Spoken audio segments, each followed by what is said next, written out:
کے ساتھ وابستہ کرنے، دین کی محبت پیدا کرنے، نبی کریم صلی اللہ علیہ وسلم کی محبت پیدا کرنے، اللہ تعالیٰ کی عظمت اور معرفت پیدا کرنے، قرآن پاک اور شریعت کی اہمیت پیدا کرنے کے لیے وہ سب سے مؤثر ہو سکتی ہے۔ یہ آپ اگر سمجھ جائے تو آپ کو پتہ چلے گا کہ ہم سیرت کے حلقوں پر اتنا زور کیوں دے رہے ہیں، اور ہم کیوں سمجھتے ہیں کہ اس سے بہت آسانی ہوگی لوگوں کو پورے دین کے اوپر لانے میں۔ تو ایک تو یہ اس کا بہت بڑا فائدہ ہے کہ یہ ایک سب سے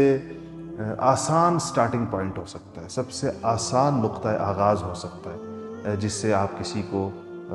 گویا کہ اس نے آپ کو وقت بھی تھوڑا دیا ہے، توجہ بھی نہ ہونے کے برابر دی ہے، اس کے دل میں ابھی کوئی بہت بڑی اہمیت اور عظمت بھی نہیں ہے، لیکن آپ ایک چھوٹی سی چیز کے ذریعے سے اس کو کشاں کشاں کھینچتے ہوئے